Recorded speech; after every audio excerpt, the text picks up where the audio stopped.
Hello everyone, कैसे हैं आप लोग। चलिए आज के क्वेश्चन को सॉल्व करते हैं। The strings are inextensible and light, the pulleys are smooth and light, find the acceleration of each block and tension in the string. देखिए इस क्वेश्चन को, इस डायग्राम को मैं कॉपी कर लेता हूँ और यहाँ पेस्ट कर लेता हूँ। चलिए अब इस क्वेश्चन को सॉल्व करते हैं। देखिए acceleration of each block and tension in string पूछा गया है। अब अगर आप लोग थोड़ा सा ध्यान से देखें तो ये एक अलग स्ट्रिंग हो जाती है और ये दूसरी अलग स्ट्रिंग हो जाती है, मतलब कि दो अलग अलग टेंशन हमें फाइंड आउट करने पड़ेंगे। चलिए कोई बात नहीं, फिलहाल हम पहले एक्सेलेरेशन पे बात करते हैं। देखिए यहाँ पे नीचे की ओर फोर्स लगेगा 50 न्यूटन, किसका वेट 5 kg का। इधर नीचे की ओर फोर्स लगेगा 30 न्यूटन, किसका वेट लगेगा, ये लगेगा 3 kg का वेट। अच्छा अब समझिएगा, यहाँ पे अगर मैं बनाऊँ तो ये हमारा टेंशन T1 फोर्स लगेगा, यहाँ पे भी T1 टेंशन, यहाँ पे भी T1 टेंशन, यहाँ पे भी T1 टेंशन। यहाँ हमारी स्ट्रिंग चेंज हो जाती है तो यहाँ T2 टेंशन, यहाँ T2 टेंशन, यहाँ हमारा T2 टेंशन और यहाँ पे हमारा T2 टेंशन। अभी ये तो हमने फ्री बॉडी डायग्राम बना लिया। चलिए एक और चीज़ समझते हैं। यहाँ पे इस 2 kg वाले ब्लॉक का नीचे की ओर फोर्स लगेगा 20 Newton, that is the mg, और ऊपर की ओर फोर्स लगेगा टेबल की वजह से 2 kg के ऊपर, that is normal reaction force. तो ये नॉर्मल रिएक्शन फोर्स इस 220 न्यूटन को फोर्स को बैलेंस कर लेगा। बट अब हमें बात करनी है एक्सेलरेशन की। तो एक्सेलरेशन में अगर आप लोग ध्यान से देखें तो मैंने इस पूरे सिस्टम को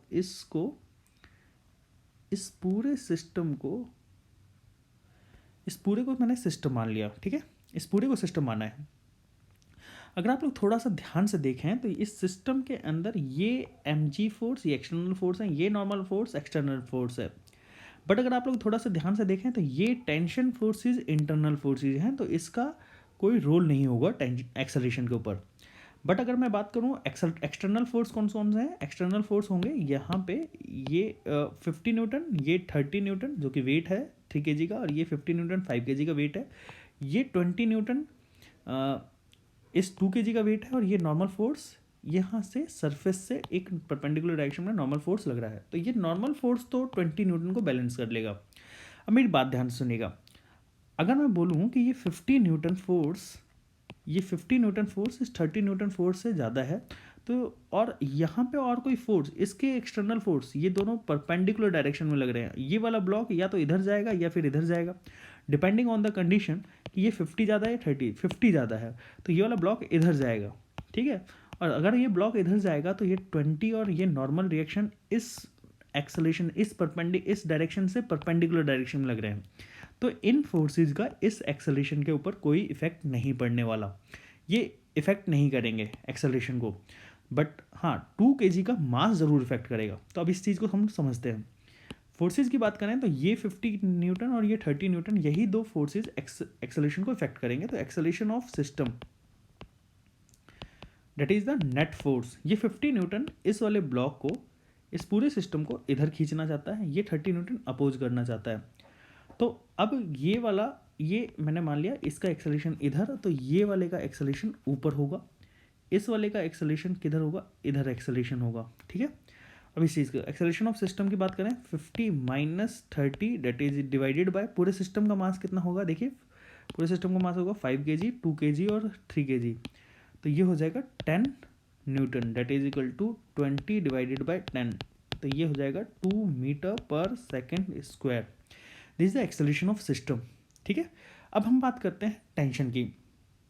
अब टेंशन हमारे पास T1 और T2 दो हैं, तो कोई बात नहीं, दोनों निकालेंगे, देखते हैं। अगर मैं यहाँ पे फ्री बॉडी डायग्राम बनाऊँ 5 kg वाले ब्लॉक का, तो 5 kg वाला ब्लॉक ये रहा, और यहाँ पे ऊपर की ओर टेंशन लग रहा है T1 और नीचे की ओर इसका वेट लगेगा 50 न्यूटन, और ये नीचे की ओर एक्सेलरेट कर रहा है। तो मैं इसके लिए क्या लिखूँगा, 50 minus T1 is equal to 5 into acceleration. 50 minus T1 is equal to 5 into acceleration हमारे पास 2 है, ये जो हमने निकाला है। तो इस वजह से अब यहाँ पे 50 माइनस ये वाली टर्म मैं इधर ले आता हूँ, ये वाली टर्म मैं इधर ले आता हूँ, तो ये हो जाएगा T1 और ये हो जाएगा 40 Newton. This is the tension T1 हो जाएगा। अब हम बात करते हैं 3 kg वाले ब्लॉक की। ये हमारे पास 3 kg का ब्लॉक है, यहाँ पे T2 टेंशन लग रहा है, नीचे लग रहा है 30 न्यूटन, ये ऊपर की ओर एक्सेलरेट कर रहा है।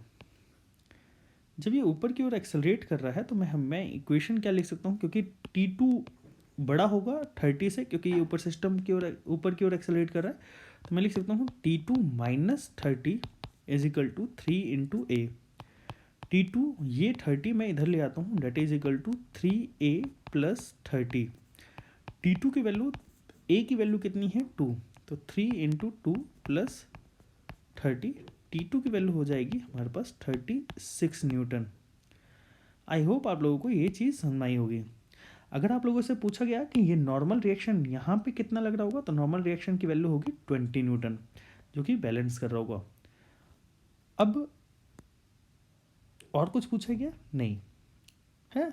अच्छा, एक और चीज़ पूछी गई जा सकती है कि इस वाले पुली के ऊपर क्या रिएक्शन फोर्स लग सकता है। तो इस वाले पुली के ऊपर ये रिएक्शन फोर्स मैं यहाँ पे बना देता हूँ। ये हमारी पुली है, ठीक है, और यहाँ पे टेंशन T1 लग रहा है, यहाँ T1 लग रहा है।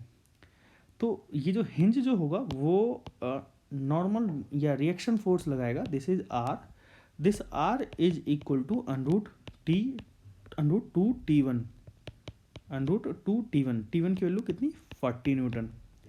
दिस इज R1 मैंने मान लिया, ठीक है। यहाँ पे ये दूसरी पुली मैंने मान ली, ये दूसरी पुली जो कि ये रही, इस पुली के ऊपर कितना रिएक्शन फोर्स लगेगा वो हमें पूछा गया है। तो वो निकालने के लिए हम लोग क्या करेंगे, ये हमारे पास पुली और यहाँ पे ये हम T2 मान लेते हैं और ये हमारा T2 मान लेते हैं, और नॉर्मल रिएक्शन फोर्स R2। तो R2 की वैल्यू कितनी हो जाएगी, √2T2। √T2 की वैल्यू कितनी हो जाएगी हमारे पास 36 न्यूटन। R2 की वैल्यू हो जाएगी 36√2। R1 की वैल्यू हो जाएगी,